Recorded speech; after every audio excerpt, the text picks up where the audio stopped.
Hi everyone, welcome to the Inner Game of Change podcast, where we focus on exploring the multi-layers of managing organizational change effectively. Our guests cover a diverse number of critical topics to enable change adoption, including communication, leadership, training, change practice, process design, change capability, and much more. My name is Ali Juma. Today, my guest is Jason Little to chat about his book, Lean Change Management, and other topics too. Jason is the founder of Lean Change Organization. I find Jason to be a passionate, authentic thought leader in the arena of lean and agile change with decades of experience and practice. In this podcast, Jason will share his views on managing agile and lean change, as well as practical approaches underpinned by true stories. I'm grateful to have Jason with me today. So Jason, thank you so much for being my guest at the Inner Game of Change podcast. Oh, thank you. Thanks for inviting me. Jason, today I would like to talk about your book, Lean Change Management. I know you've written it a few years ago, and you've got a new book which we'll cover also. But take me back. What was the idea behind the book? Where did it all start? So it started late 2000s or so. I was working in a large agile transformation, and I remember it was New Year's Eve day. I was sitting there, and this client, they have a building that's like the size of a city block, just massive building that I actually worked in a few years earlier as a IT person. So the company had sold it to another company. So it was kind of cool to come back 3-4 years later and work as an agile consultant there. And I think I hit a point where a lot of change agents hit, whereas, you've been there for 8 months and you just don't see things happening the way that you thought they would with the change. And the context was agile. And I just thought, something's missing. This agile thing is so simple. Why don't the people here get it? And I just started writing, and I wrote a blog post with some ideas. So that was the original seed of it. And then that evolved to a bunch of things over the next few years. And then the ideas were just basically waiting for a story to wrap themselves around. So the company in the book was the story. So yes. I originally wrote it a couple of years earlier, chapter by chapter, and released it on LeanPub. And then rewrote it and re-released it in 2014. Which he called the commission. Yes. Yeah, I like the commission. And the commission is a representation of the businesses environment we work in nowadays. Is that right? Yes. Yeah. Everyone here in Canada knows who the commission is, but well, no one else does. Yeah. Well, I figured it out. I mean, you made it very clear in your book, and. In your book, before we come to the principle of lean change management, in your book, you talked about a lot of aha moments. Mm-hmm. You want to share some of them with us? Most of it centered around the idea is we have this view of how we see change happening in our organizations, and we see it like a project that gets managed. We come up with a perfect plan, we create all the tasks, and then we go force it on people and then blame them for resisting if it doesn't work. Yep. But we don't, and all the while we're doing that, we're talking about how change is about people and all this type of stuff, but we are not behaving in a congruent way. So the real aha was, what would happen if we adjusted the pace of the change to the pace of change the organization has? And how could we bring in some elements of lean startup and design thinking and all the stuff I've been doing in agile coaching for the last decade before that into change? Yes. So has it changed has the scene changed since you've started writing and applying those principles?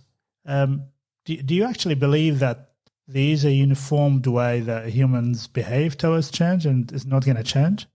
I think there's patterns for sure. I think when it comes to how we approach change in organizations, we forget that our organizations are social systems. Yes. Like if somebody moves in next door, nobody in their right mind Googles, give me a 12-step framework for integrating with the new neighbor that will guarantee successful ROI and maximum change output, right? We bring over a basket of fruit and say, hey, how's it going? But why do we forget everything about human interaction, relationships, social structures when it comes to changing organizations? So I think, as far as how it's evolved, it's been more about recognizing these patterns and being able to articulate how to work within all of these different patterns. Yeah. Well, I'd like to think that humans behave in a predictable way.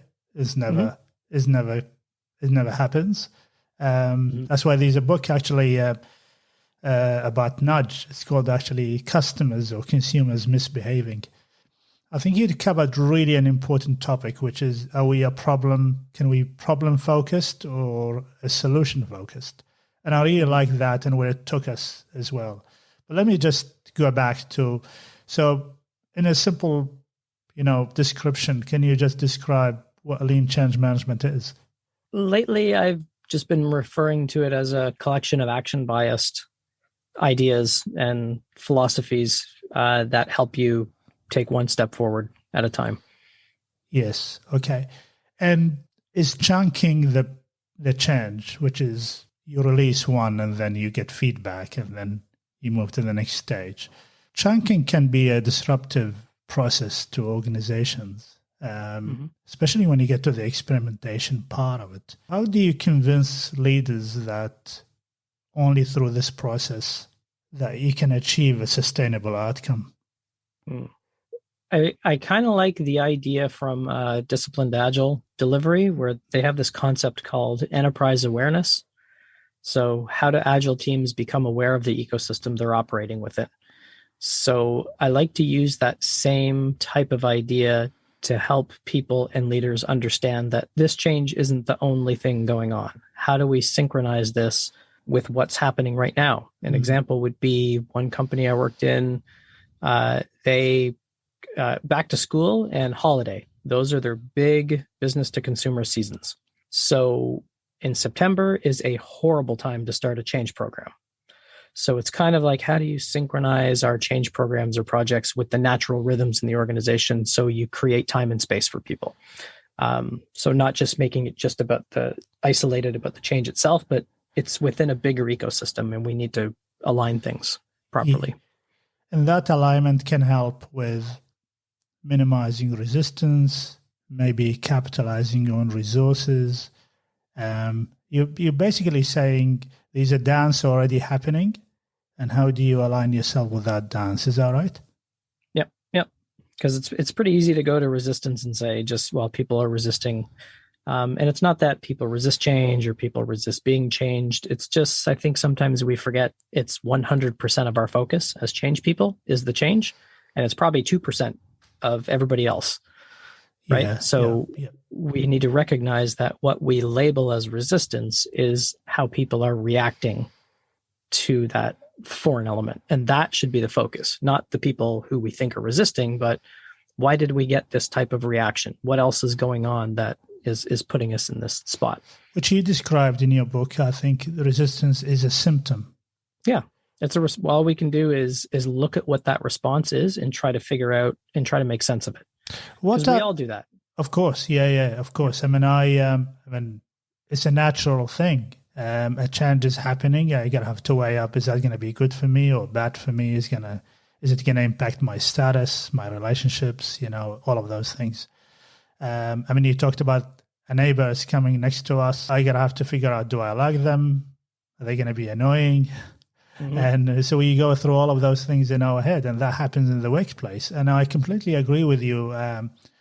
Sometimes people say, leave everything at home and come to work, and which is a bit of a rubbish idea because it's all an extended social system. Mm-hmm. The power play is different, but the way we go about it is almost the same. From your experience, why would people resist change? Is it the leaders? Is it the complexity of the change? Is it the culture? What is it? I think it's a bunch of factors. One is the surprise factor, where when a change is unleashed on people, it's the typical pattern I see is, the people all just say at the top, decide they want to do something for some reason, and they bring people like us in to go get other people to do that. So they've been thinking about this change and what they want for weeks, potentially months, and just expect it's going to go into execution mode. So the people on the teams that are ultimately have to change how they do stuff, it's going to take them just as long to understand and internalize what the intent of that is in the first place. And then the resistance comes into play when, well, we already did all the thinking for you people who are just the doers. Go do what we told you to do. It just doesn't work that way, because the people I've been on teams where I thought something was a good idea and a team member goes, oh, I can just add the script and it'll be done in like an hour instead of a week-long project. So there's just that disconnect of the desire of what is wanted from the people asking for the change versus the people who are ultimately affected by it might have a better idea. So we call them resistors, but they're just like, well, wait a minute. I have a better thought or a better idea, or I don't understand this. And we just tend to think we have to use Newtonian force to overcome them, which is not the case. We need more dialogue. Yeah, I always find it tricky when you bring external people to the internal soldiers to say to them, these a better way. And probably there is a better way. But also I find sometimes that I talk to the internal people, and it takes me a while to build relationships to actually say to them, hey, I'm just a friend in here, and I don't want to take your job, or all I'm interested in is I'm going to help you be slightly better. But you are the SME in here. You know about your processes. But I quite find it sometimes that whatever we come up with after gathering insight and all of that, they've already thought about it. And and they say, well, we've been talking about this for ages. Now they're going to pay millions of dollars for the external people to tell us what we already were telling them. And that can create another level of, resistance to the leaders. Say, well, I've been talking about this for ages. Why haven't you listened to me? And I think it goes back to your point around, fair enough, the leadership wants to roll out a change, but invest in communicating that, hey, because we listened to you, you've told us that's what you want. We don't have current resources internally. We're going to get some bunch of people. They're going to work with you, and then they'll be guided by you. And then the leaders are responsible sometimes around the disruption in the organization. Yeah, and I think sometimes there is responsibility on the change agent side when you're the external people coming in, because, it might not be a popular opinion, but there's a certain level of ego with being a high-priced consultant that can charge $5,000 a day to come and run a transformation, that, you come in with your fancy clothes and your fancy talk and you're the face of the transformation. That doesn't help. The attitude that I always take is, I am behind the scenes acting as a coach and facilitator for your change people. Nobody even needs to know I'm here. Yeah. Like, I'm not running your transformation meetings. I'm not front and center for this. I'm not going to splash my face and crap all over your intranet sites. And because then you get exactly the dynamic you described. Oh, this too shall pass. I mean, I pick on the Canadian banks a lot because they're easy to pick on. They've spent tens of millions, if not hundreds of millions, on consulting fees for the last 10 years transforming to Agile, and they're still doing it. So the people on the teams do exactly what you described. Well, now instead of company X telling us this stuff that we should have did 10 years ago, company Y is in here doing this. So I think there's more responsibility on the change consultants to try to work with leaders to help them see that, how many times have you done this before? What worked well? What didn't work well? How did you execute it? What were the patterns like? How did people react to it? What benefits did you get? Like, start from a place of, let's not just keep running 18-month transformation programs with a different set of consultants over and over again, getting the same results. So, and I guess the challenge with that is, and I can speak personally from this, it limits the amount of business you'll get. I've turned away or not accepted business where it's been a case of, come in with your plan and tell us how to do it. And I say, that just ain't going to work. So no, thank you. Spot on. Actually, just today, Jason, I said no to an organization that wanted me to go with a really great daily rate. It's like, where do I sign when you see that daily rate? But they've given me 8 weeks to transition a change, and Yikes. 8 weeks. And I'm thinking, no, money is important, but I'm not going to enjoy it. You're not going to get the results. I know you are in a hurry, but please go somewhere and then think about this. Because you're not going to you might get it, which you called, I think, what is it? The red zone in your hack and crack and hack and, the red zone. You can do it and you can force it on people. But how sustainable will that be? I don't know. I'm really unsure. So actually, just today, and it's a really great point that you mentioned that sometimes it's our responsibility also to educate the market and actually say no. And I know that is really hard, but I do believe, and I actually was talking about this to another guest in my podcast, I do believe that we have a responsibility when we come from outside for a short period of time, or we behave differently when we are a permanent member of the organization. They're completely two different behaviors. If you are an internal permanent member, I think it's good to be out and about actually talking about and promoting the change. But you are right. When you are an external person, you are more of an enabler rather than an active player in the environment in there. So the model is we gather insight, we understand the problem, then we explore options. And part of the options you talked about is you look at the value versus cost versus how disruptive the change will be. So how do you work that out? Do you work it with based on the budget, as in the cost? How do you go about those things? And because sometimes we don't really know how disruptive the change will be, even though we've done all our diligence around the impacts. Yep. A good part of trying to figure out that cost is what's the smallest experiment we could run to validate this is a good option.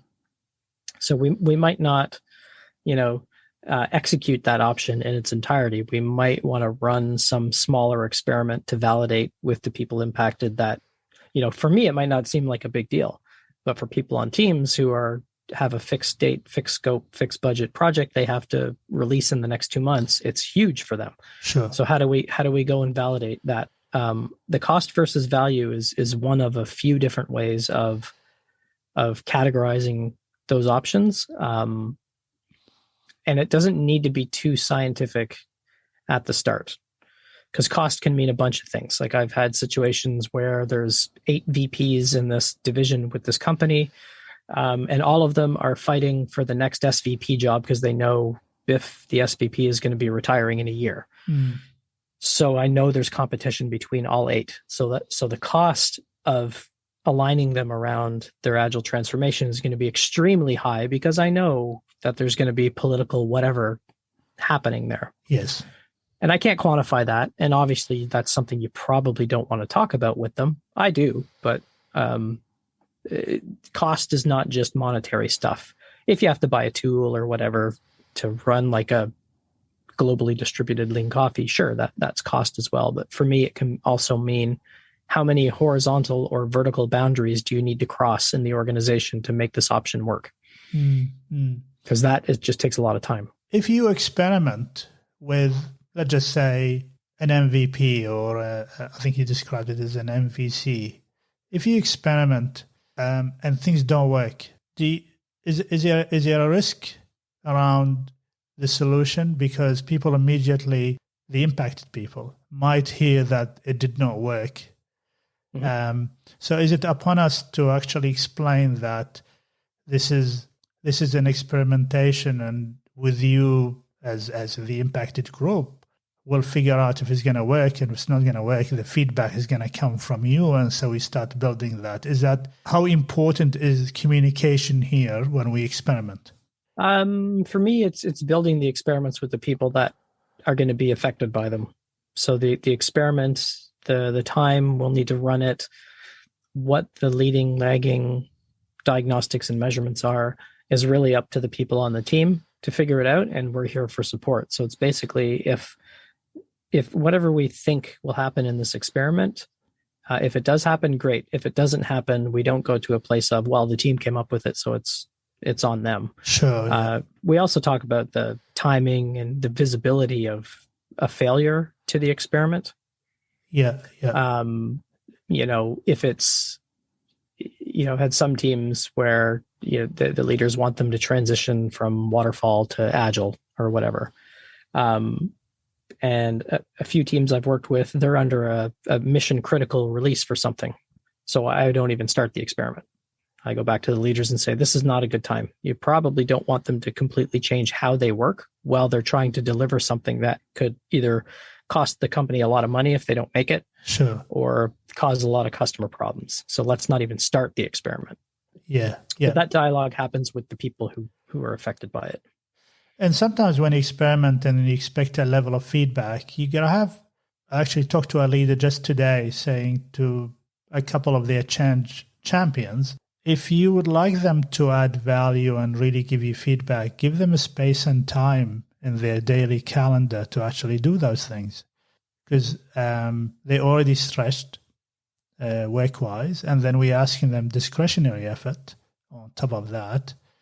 So if I give them a bit of a time, then they will feel that, okay, I need to really think, deeply about this, rather than I just want to do it for the sake of doing it, and it just becomes a bit of a chore rather than, God, do I need to give this feedback now because I'm really busy with my customers? But if I give them a couple of hours a week just to spend on this, I think it will be worthwhile. Mm-hmm. So again, that's part of managing the change, is that give them space and time to really understand it, which some organizations understand that, and some organizations are already stretched resource-wise, so they can't release those resources, and that can help. That can help a lot. Talk to me about the Lean Coffee experiment. I really like it, and I would like the audience to know about it. That was a situation I think pretty much every change person has found themselves in at some point. Yes. You start either as an employee or you start as the consultant, and they say, hi, welcome to day one, go change things. And you're like, all right, Where should I go? Should I change the coffee machine? So for me, I just thought, well, I need focus. I need to know what's going on. What are people talking about? I already knew we were 2 months into the change in the first place. So it was still pretty early on, and I decided the best thing to do was just to put up a sign with, we're going to do a lean coffee thing. This company I knew was very regimented on start end times, being public sector. So thou shalt start work at 8:30, thou shalt finish work at 4:30, or whatever it was. So I made sure it was at a time that was compatible with those working hours. Put signs up by the elevators so people could see it, and then waited to see who showed up. And then my measurements were, what departments are people coming from? What questions do they have? The key with Lean Coffee is having a theme. So on the sign, it just said, bring any questions about our transformation, anything Agile related, Kanban related, or anything else related to this transformation program. And that's what we're going to chat about. And we just kept doing it every 2 weeks and started looking for patterns. And a bunch of people showed up, a lot of business analysts showed up. So we spent a lot of time with that group, helping them with Agile stuff. Somebody from the PMO showed up, which is the holy grail. Well, back then it was the holy grail for Agile people at the time, because nobody was doing Agile PMO stuff. And then we started doing executive sponsored Lean Coffees, because the execs found out how much people liked it. And they said, oh, well, let's rotate all the executives through that and find out what's going on. And that was a case of, it's impossible to say, had we gone back and planned a communication strategy, we would have got the same result, or we would have got a different result.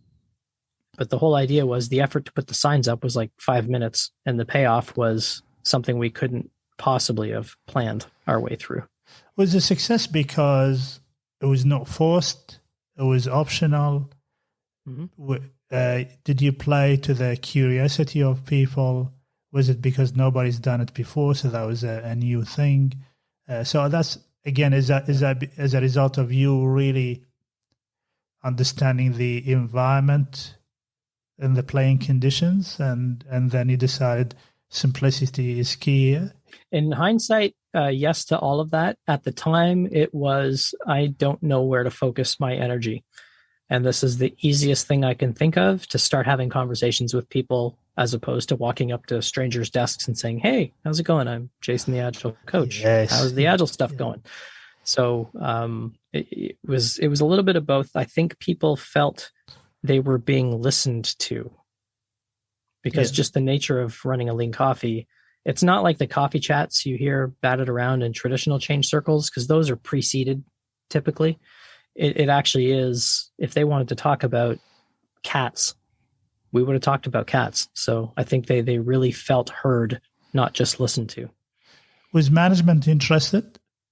At the beginning, no, we didn't even tell anybody at all. It wasn't even on the radar until water cooler conversations started happening and people were talking about how cool this format was. And then managers would start like, "Hey, how could we use that in our meetings?" And that's when it got the notice of the executives, and they're just like, "These sound like, people are really talking about this. What is it? How do we use it? And can we support it?" Yeah. Which is great. Yeah, well done. I really like it. And I spent a lot of time thinking about it and about how do you harness this curiosity, but you've already thought about, I'm going to do it in their own time, so that there's no pressure on them. When somebody chooses to come to a session, that means inherently they are interested and open, and that will help build relationships already. And if they've done it once, they might come back again because they might have a different. And then if they like it, then they go and tell other people.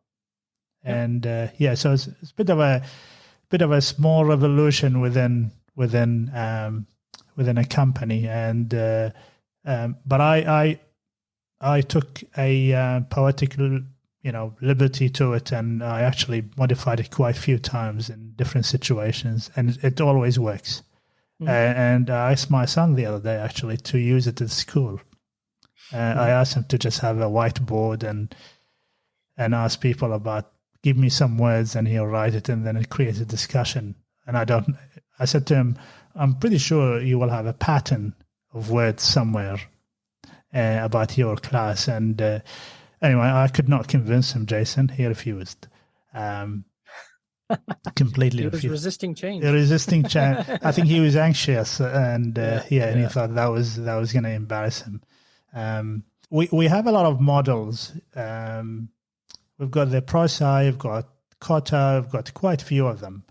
How relevant are they nowadays, Jason?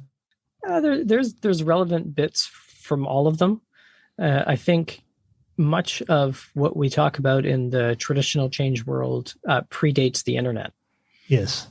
Right? So it's designed in a totally different era, and it's become as popular as it's become because there's still lots of enterprises that really don't, like, look at the Fortune 50.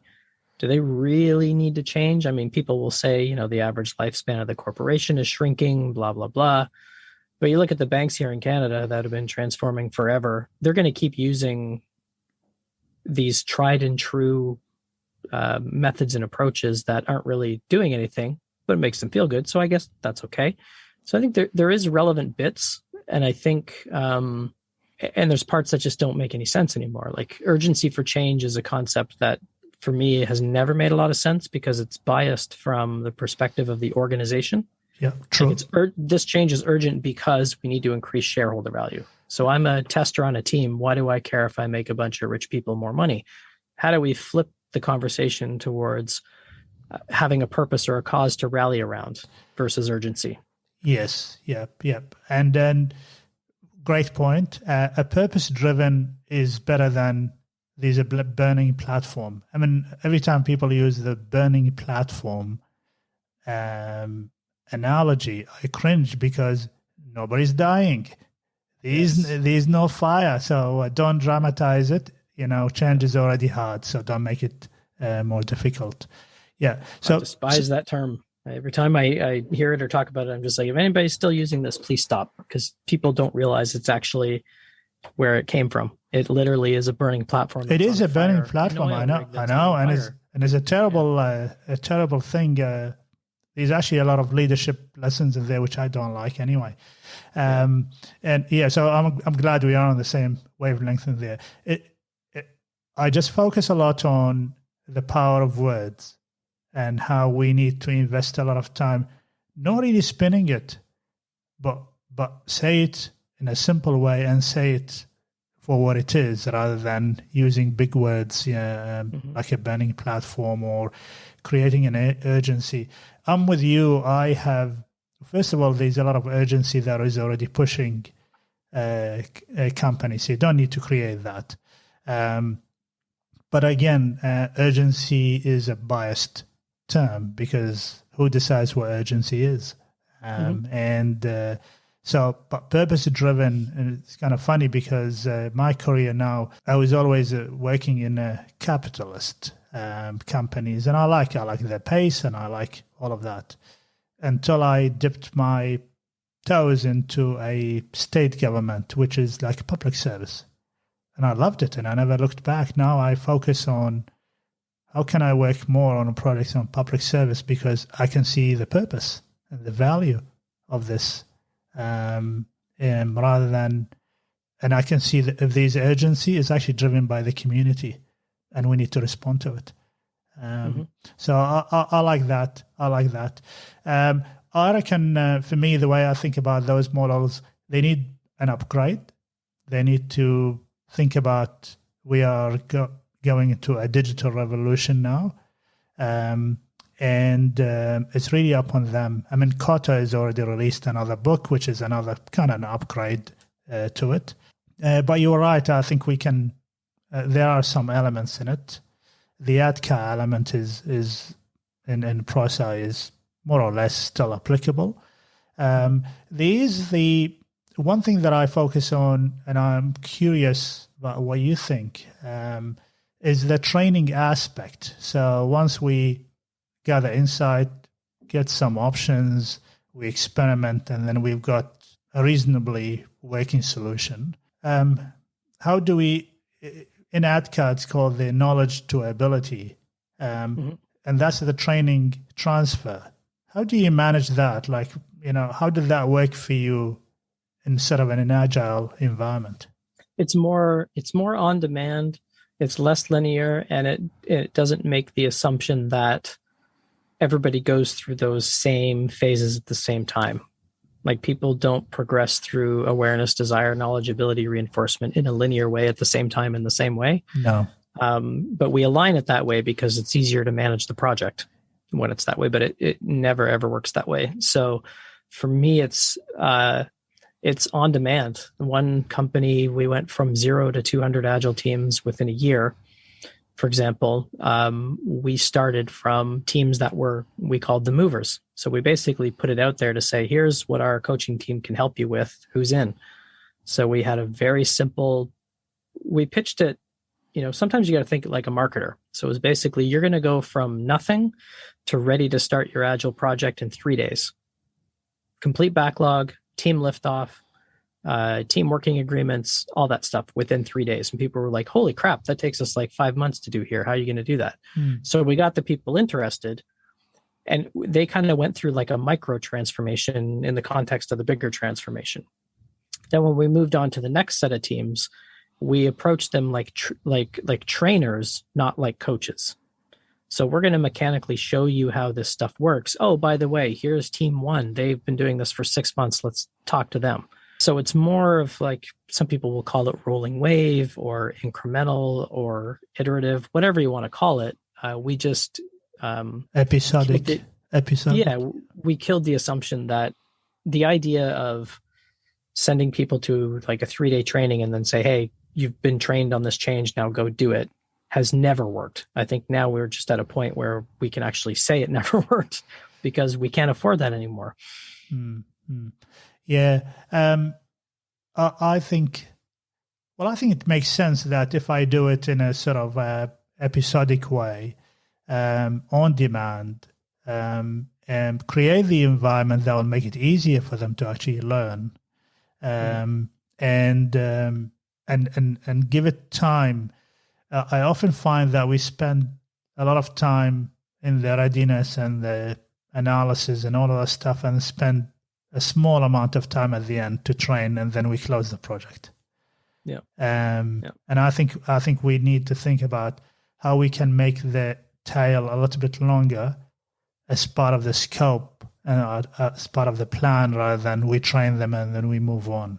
And because the tail is probably far more important than the beginning of the, like every stage is important, but you spend a lot of time designing and experimenting, and there's a lot of resource and cost to it.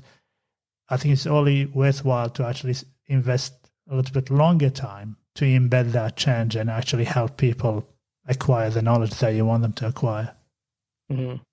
And we need to recognize different teams need different things, and that completely breaks the corporate like change readiness training approach. So, we basically, we don't commit to a fixed set of scope as externals. It's basically, you're buying a block of time. We don't care what the scope is. That we know that's going to change over time. So we'll go into one team and we'll run a liftoff with them.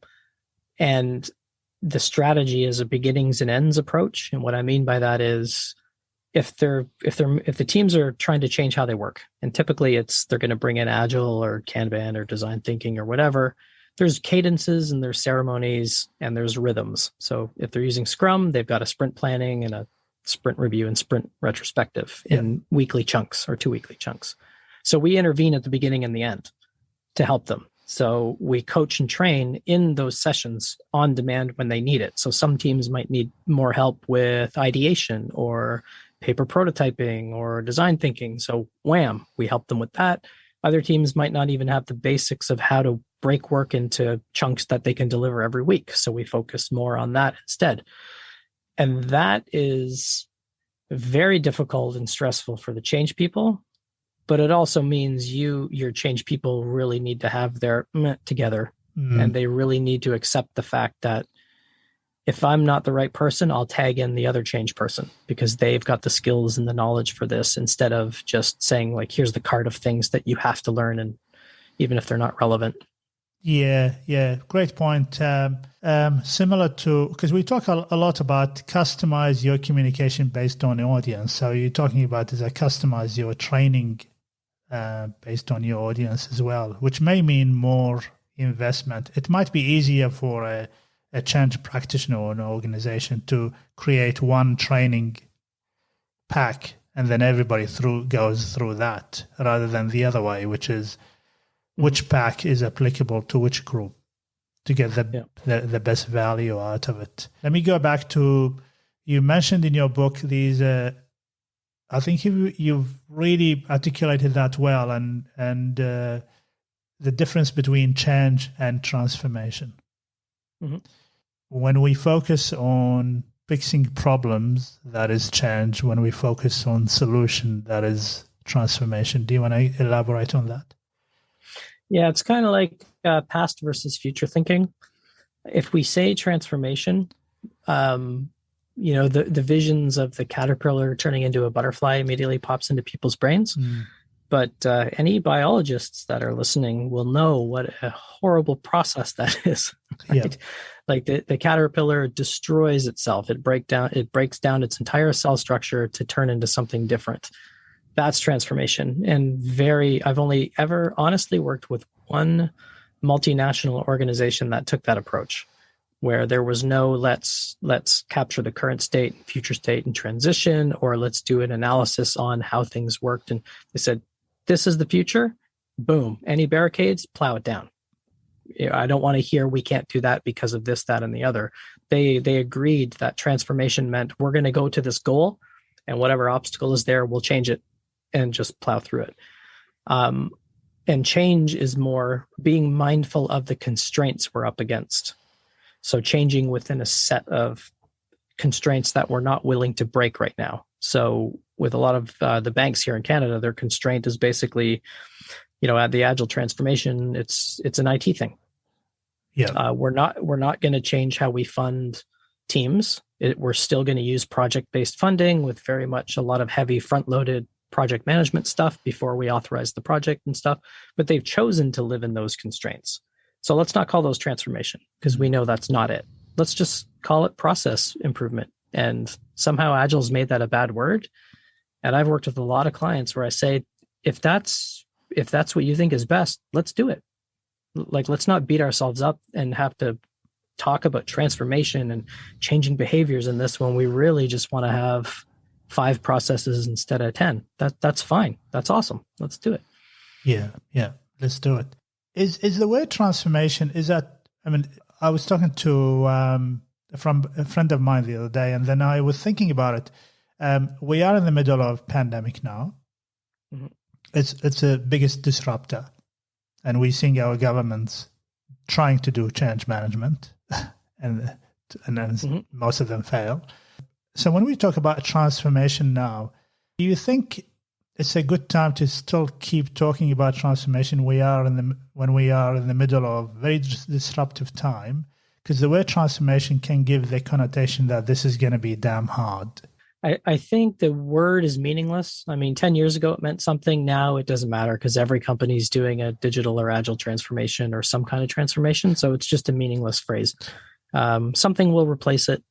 And then that something will become meaningless 10 years from now too, because that's just how the business world works. Yeah. I think with the pandemic, it's given some companies a chance to question their purpose and how they do things and really focus on the employee experience and making things better. If I use the Canadian government as an example, they had a program for small businesses, basically, where within the span of 2-3 weeks, any small business in Canada would get a $40,000 loan. And the entire program, start to finish, took about 2 weeks. So one day you log into your online bank and it says, hey, the government has this new program for here. Put in your name and your email address and your business number, hit submit. And within a day, you get your $40,000. Like normally it would take them 5 years to create a program like that. So I think the gigantic social interruption that was COVID forced a lot of more traditional companies to realize they can be adaptive to the market and they can create meaningful change because they were forced into a situation to have to do it. Yeah. And they see the benefit as well. Immediate benefits. But also, I think what COVID has uncovered that the workforce expectation is now different. Yes, especially when the balance of power has shifted. The balance of power, especially when we've been working remotely, we expect different things now. Where do you think that is taking organizations? I think it will make competition for people increase because I think, and I've known a lot of people who are running like global transformation programs, like highly skilled, super, super smart people working in these like massive companies. This was their opportunity to say, hey, you know what? I could use my talents for something more meaningful. And a lot of the ones I know left, like they felt chained to their organization. And now they realized I can work with anybody from anywhere, anytime. Mm-hmm. And I think the problem that creates for companies is now they have to focus more on employee experience. They have to not bend to the will of the employees, obviously, but like Apple obviously isn't, right? Apple's, nope, you're all coming back to the office. If you don't like it, yeah. And they're taking a lot of heat for it. Yeah. But my view is it's their company. If you don't like it, don't work there. Yeah. Yeah. Well, that's a different philosophy is that, and that's exactly what Apple is doing is that I'm giving you the options, but you've got the option to leave if you don't like it. And yeah, for sure. So which is people, but because I reckon there'll be a lot of organizations that will be like Apple. In Australia here, I think we are finding a way around it. And nobody's willing to make a decision. I think all major companies and banks, they're watching each other and then see who's going to make the first move. Yeah. You talked about the employee experience. How important is that going forward when we talk about business change? So is that going to be part of the success factor for managing change going forward? Because I call it the change experience. Yeah, it's hard to say. For me, I think just the patterns of that's a topic that we have to focus on now.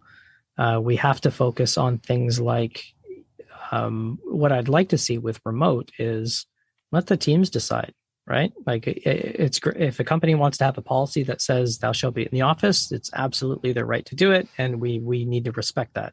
We also need to question it. But companies that can say things like, we don't care. We have objectives to meet. Teams, you can decide. A friend of mine that works for one of the insurance companies here, that's what their team does. Because a lot of people moved outside of the city of Toronto during the pandemic because prices just went through the roof for housing. And now the teams are the ones deciding, okay, every Tuesday is our planning day. Everybody go into the office on Tuesdays, then you can go work wherever you want. We don't care. So getting away from the idea that you've worked your 40 hours, therefore you were productive, and more towards OKRs or objectives and stuff, giving people the option to manage their teams for what makes more sense for them. That will lead to business results. Yeah, and look, I mean, it's quite disruptive. So, because your performance management structure and system will be challenged, because I don't need to see you to see the value of your work. The principle of engagement will be challenged, and how we measure it. And so it's an interesting time that we're going through. But for me, I mean, I work in the business of, I love the uncertainty, so I enjoy it because there's a level of creativity and keeps the options open. For me, I keep an eye, and then I think it becomes a personal preference. Personally, I would like to be in the office, and I would like to talk to people face to face, and I would like to catch up for coffee, and that's how I learn. And in fact, this podcast was an idea in response to, I can't talk to a lot of people, so I'm going to talk to my peers and my professionals and the people that I admire and the books that I like. And so that's how the whole idea behind the Inner Game of Change started, is that I really wanted to talk and share the thoughts. And I'm grateful for the many people who actually accept to come and talk to me. Jason, you've got a second book. Mm-hmm. Talk to me about it in maybe 5 words. Oh. So what is it called? Change Agility. Yeah. It's focused on 3 main themes.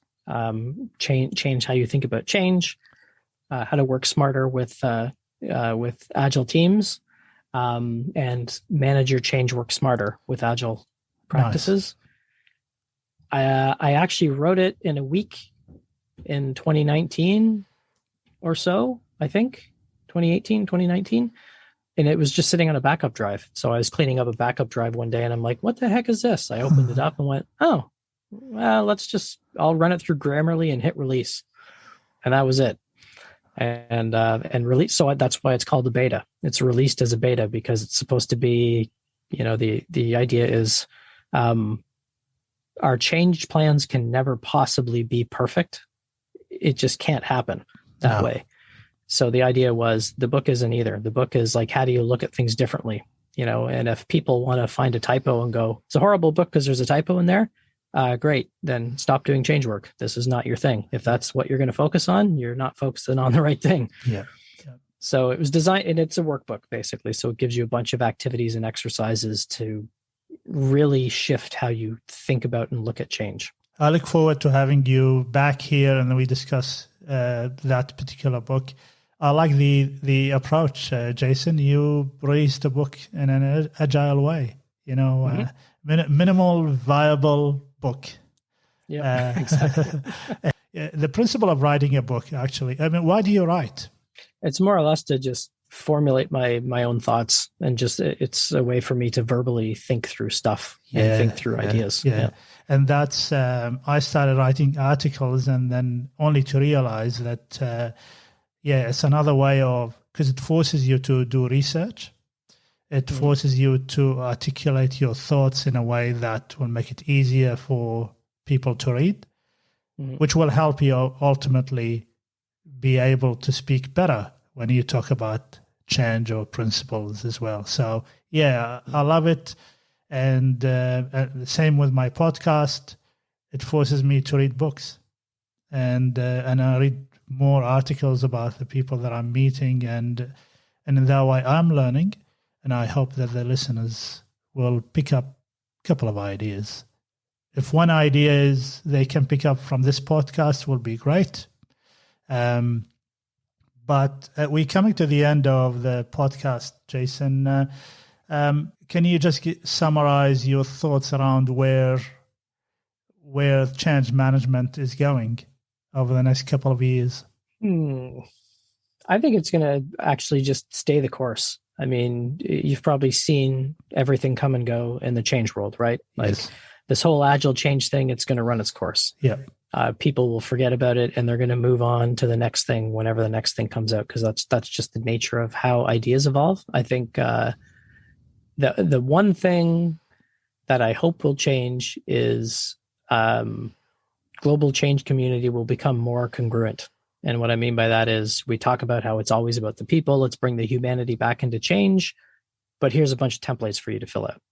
That's not congruent. So I hope we actually move towards bringing humanity back into doing change work. Fantastic. The humanistic change management. So that can be a title for your next book, Jason. Jason, I'm very grateful for your time. How do people reach you? Leanchange.org is probably the best way, or just Google me. I'm pretty much everywhere. So I'm easy to find. Now you're famous. That's why I'm happy to have you. It's been a pleasure having you, Jason. I will put all the information about how people can reach you in details in the podcast. And I hope to get you back to talk about your other book. I hope you stay well and stay safe. Yeah, you too. Thanks very much for having me. This was fun. Thank you very much. Thanks.